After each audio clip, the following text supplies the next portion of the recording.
Selamat pagi, Bapak, Ibu, teman-teman sekalian, Mbak Ditri.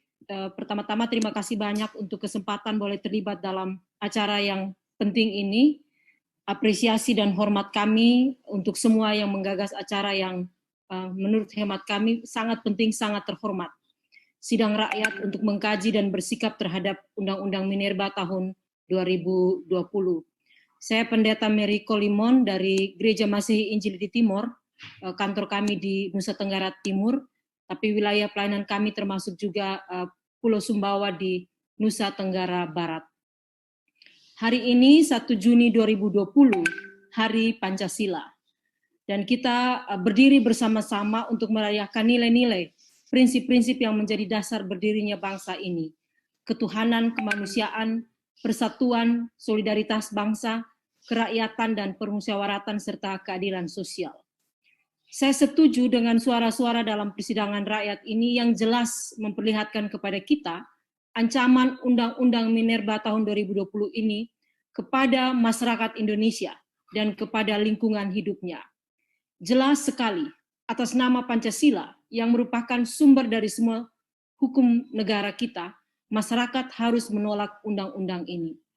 Undang-undang ini terutama mengangkangi penghormatan pada nilai dasar berbangsa, yaitu kerakyatan dan keadilan sosial.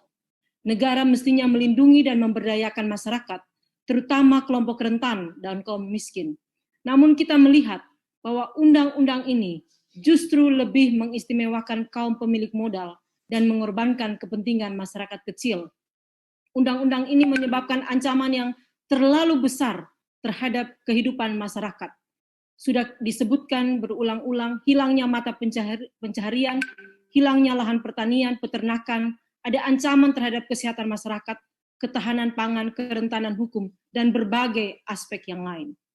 Di Pulau Timor dan pulau-pulau lain di NTT, di NTB, rakyat telah belajar mengenali dampak yang merusak dari pertambangan, termasuk pertambangan mangan. Tanah dibongkar, lubang-lubang besar digali dan dibiarkan begitu saja. Mata air tercemar, lahan peternakan hancur, konflik pemilikan lahan terjadi, keluarga-keluarga dibenturkan, dan setelah mangan diambil, lubang-lubang besar ditinggalkan menganga. Janji rehabilitasi lahan hanya tinggal janji. Masyarakat hidup dekat lubang-lubang dan gua raksasa buatan manusia yang sewaktu-waktu mengancam hidup mereka dan juga hidup hewan ternak mereka.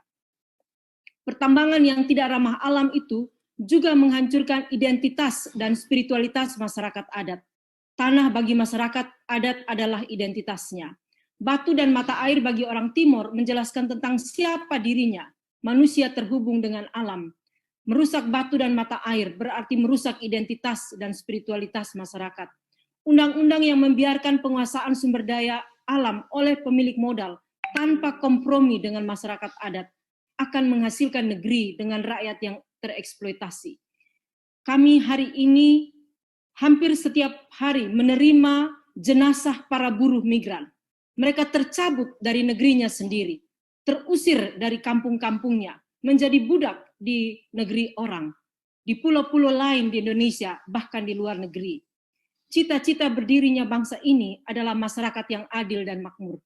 Ketika tambang merusak alam, perempuan-perempuan miskin rentan terusir dari kampung halamannya, menjadi orang-orang yang terhempas dan kembali sebagai jenazah di peti mati, bahkan dengan lubang di tubuhnya, dengan jahitan-jahitan di tubuhnya. Keadilan dan kemakmuran macam apa yang kita harapkan ketika alam dihancurkan dan rakyat kehilangan hak-hak mereka.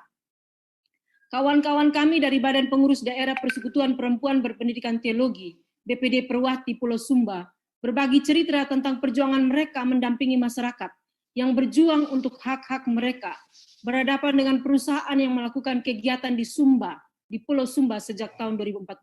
Perusahaan itu bergerak di bidang perkebunan tanaman tebu, membuka lahan di padang dan hutan yang dinilai Pemda tidak bernilai ekonomi selama ini. Padahal padang memberi makan kepada ternak milik masyarakat, dan hutan dengan berbagai fungsinya menopang keberlangsungan kehidupan, termasuk di dalamnya aspek religi merapu. Ratusan ribu hektar tanah diambil, baik dengan persetujuan masyarakat maupun tidak.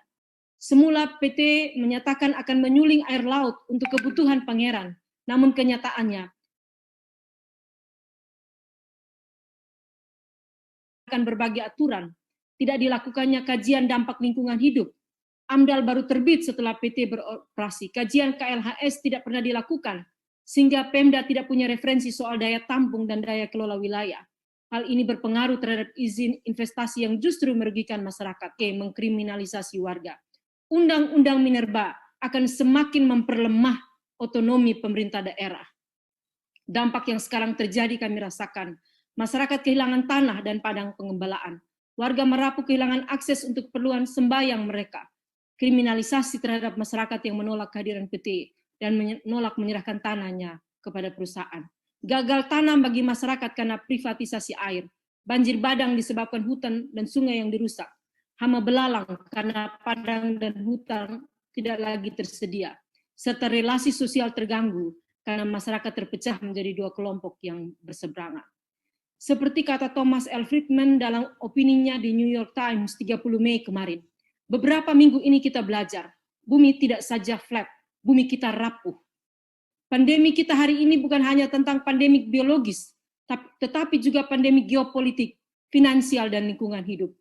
Tanpa ada perubahan radikal dalam kesadaran dan sikap kita kepada ibu bumi, kita akan mengalami konsekuensi yang lebih hebat dari apa yang sedang kita alami hari ini.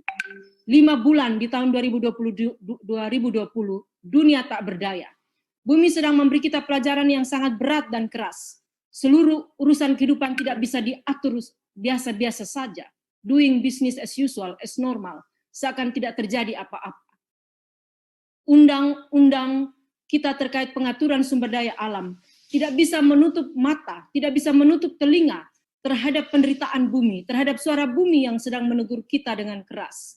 Pandemi global dalam berbagai hidup sekarang ini bukan hanya di bidang kesehatan, tapi politik, finansial, dan lingkungan hidup adalah teguran bumi yang keras itu kepada kita. Pandemi ini menjadi momen wake up call bagi semua manusia. Berhentinya penerbangan berarti berkurangnya pencemaran udara, berkurangnya pelayaran dan transportasi darat, memberi bumi kesempatan untuk kembali bernapas dengan leluasa. Manusia diminta untuk kembali tinggal di rumah, berarti aktivitas pertambangan yang mengeruk tubuh bumi dihentikan. Momen ini mestinya bagi kita semua, pemerintah, masyarakat, pengusaha, politisi, siapa saja, maknai sebagai kesempatan kembali berdamai dengan bumi. Kita semua yang masih waras perlu melakukan seruan bersama untuk pertobatan massal demi keadilan ekologis. Kita mesti berhenti melaksanakan pembangunan yang lebih berorientasi pada keuntungan finansial dan bukan pada keberlanjutan kehidupan di bumi ini. Kesulitan biaya akibat pandemi yang dialami Indonesia mungkin saja menjadi dalih rasionalisasi bagi barter penguasa politik dan pengusaha industri. Namun menerima rasionalisasi yang demikian justru akan makin menghancurkan bangsa ini, merusak struktur sosial, membuat penderitaan rakyat, sebab jelas Undang-Undang Minerba ini lebih mementingkan pengusaha tambang dibandingkan rakyat, hak-hak ulayatnya, dan alam lingkungannya. Karena itu kami mendorong seluruh masyarakat Indonesia berdiri bersama, bersikap, berseru, menolak Undang-Undang Minerba ini. Sekian dan terima kasih.